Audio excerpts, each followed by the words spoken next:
तो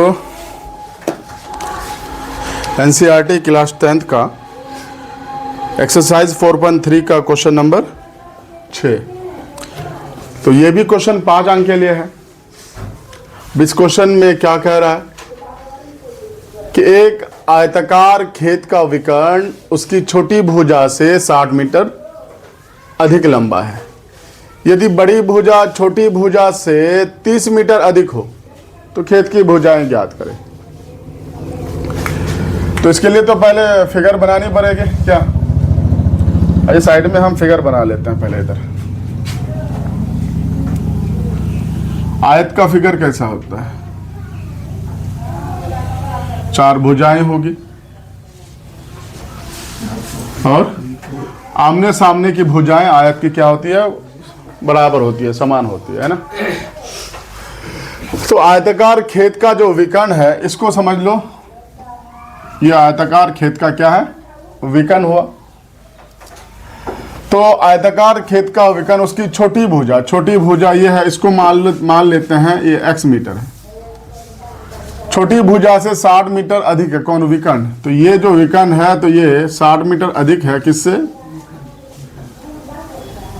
छोटी भुजा से। तो x प्लस 60 हो जाएगा वो विकर्ण।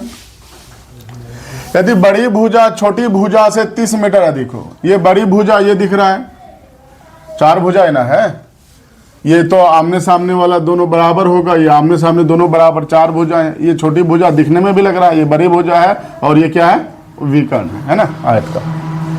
तो बड़ी भुजा का मतलब यहाँ छोटी भुजा से 30 मीटर अधिक है, तो इसका मतलब ये x प्लस 30। और एक नियम है कि आयत का प्रत्येक कोण 90 डिग्री का होता है, यानी समकोण होता है। इसका मतलब ये यहाँ पर क्या होगा, 90 डिग्री होगा। नहीं, आयत का प्रत्येक कोण 90 डिग्री का होता है, ठीक है। तो इस हिसाब अब यदि यहाँ पर हम इसका मान रख दें ABC रख सकते हैं। अब हमें क्या ज्ञात करना है, तो खेत की भुजाएं ज्ञात करें, मतलब AB BC CD DA ये हमें ज्ञात करनी है। तो क्या किए हम लोगों ने यहाँ पे देखा कि छोटी भुजा को मान लिया है, माना छोटी भुजा कौन है, माना छोटी भुजा जो हमने x माना है। तो छोटी भुजा यहाँ पर x है, छोटी भुजा बराबर x मीटर। और इस तरीके से बड़ी भुजा क्या हो गई, बड़ी भुजा हो गई x प्लस 30 मीटर। और फिर विकर्ण क्या हो गया, विकर्ण क्या हो गया, x प्लस 60 मीटर, ठीक है। तो हमें भुजाएं ज्ञात करनी है, तो देखते हैं कैसे ज्ञात होगा। तो यहाँ पर ये जो आयत, हमने कहा कि आयत का प्रत्येक कोण 90 डिग्री है। तो अगर ये समकोण है तो ये हमारा लंब होगा, ये आधार होगा, ये कर्ण हो जाएगा। तो पाइथागोरस एक ट्रिक है, उससे हम लोग देख सकते हैं, यहाँ पर डायरेक्ट कर सकते हैं। पाइथागोरस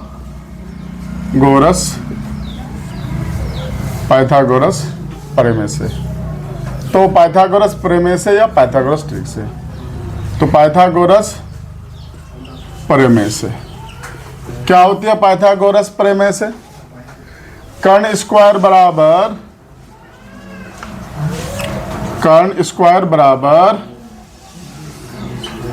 लंब स्क्वायर प्लस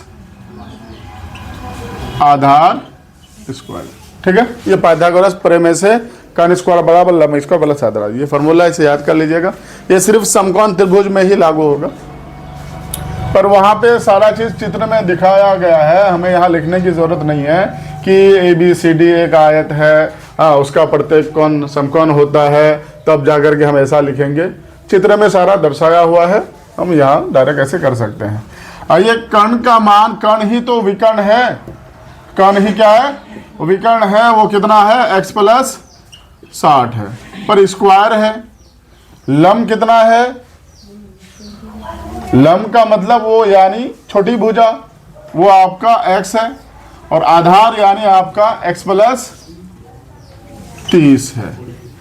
ठीक है, अब इसे पता होगा तुम लोगों को कि a प्लस बी के शक्ल में है, तो a प्लस बी का होल स्क्वायर क्या होता है बताइए। a प्लस बी का whole square a square plus 2ab, यानी इसको समझ लो अभी फिलहाल 2, इसको a, इसको भी, यानी तीनों को गुना कर दो। बताए थे ये ट्रिक हमने, गुना कर देंगे तो 2 छक्के कितना हो जाएगा, अरे 60 दूना कितना होता है जी, 60 दूना 120, यानी 2 छक्के 12 हो गया, यहाँ पे इतना आ गया, और इसको गुना कर देंगे इधर, यानी ये 2ab का मान हो गया, 2ab 60 दूना 120 गुना 100, नहीं तो a square plus 2ab plus b square, यानी 60 का स्क्वायर कितना होगा, 60 का स्क्वायर, यानी पहले 6 का स्क्वायर 36 कर दो और 0 को यहाँ पे डबल करो, ये 60 का स्क्वायर 3600 हो गया। अब उस पार अगर चलेंगे तो उस पार भी ऐसे करेंगे, एक्स स्क्वायर है प्लस फिर a प्लस बी का होल स्क्वायर जो अभी हमने बताया उस हिसाब से यहाँ पे a स्क्वायर प्लस 2ab, यानी तीनों को इसको गुना कर दो तो 2 तिहाई 6x, फिर प्लस बी स्क्वायर यानी 3 का स्क्वायर 9, 0 को डबल कर दो, तो यहाँ पर भी ये a square plus 2ab plus B square का मान है। अब ये एक्स स्क्वायर हम यहाँ पे काट सकते हैं। ठीक है, अब जो बचा उसको यानी ध्यान से देखिएगा, उस पार हम चलते हैं, उस पार हमारे पास क्या क्या है, एक्स स्क्वायर है और प्लस 60x है प्लस 900 है।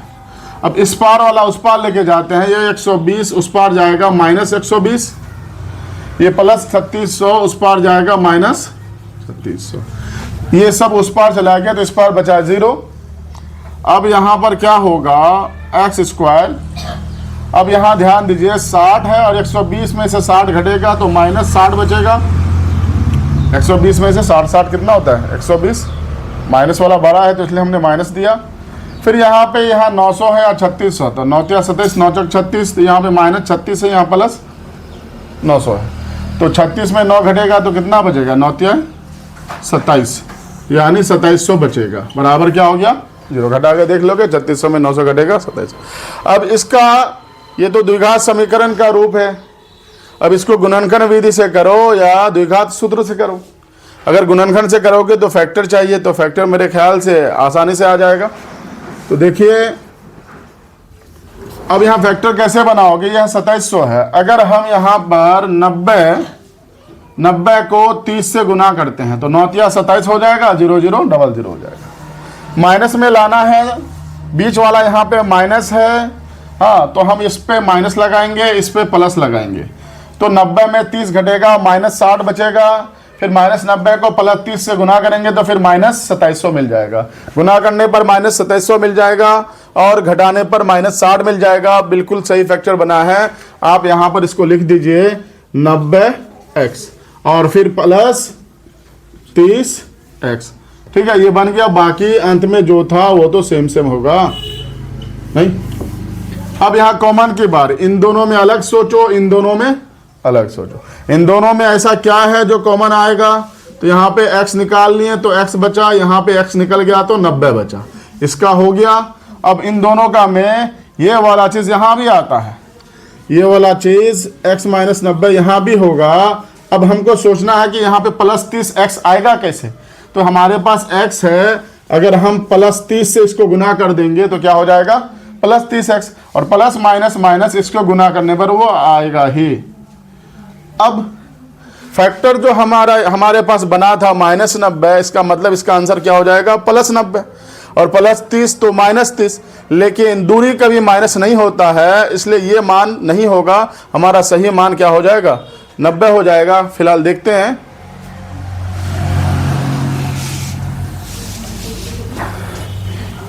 या हमारे पास यहाँ पर ब्रैकेट में x माइनस 90 है और ब्रैकेट से बाहर x प्लस 30 बराबर 0 है ना। अगर हम यहाँ पर x माइनस 90 को 0 कर दें तो इसलिए x का मान क्या हो जाएगा प्लस 90, नहीं तो ये आपका यानी यहाँ था खेत की भुजाएं ज्ञात कीजिए, तो ये भुजाएं, खेत की भुजाएं मतलब x तो आ गया, छोटी भुजा, तो यानी यहाँ पे खेत की भुजाएं अगर ज्ञात करना है तो x तो छोटी भुजा है, यहाँ पे हम मीटर देके आंसर छोड़ सकते हैं, नहीं आंसर छोड़ सकते हैं।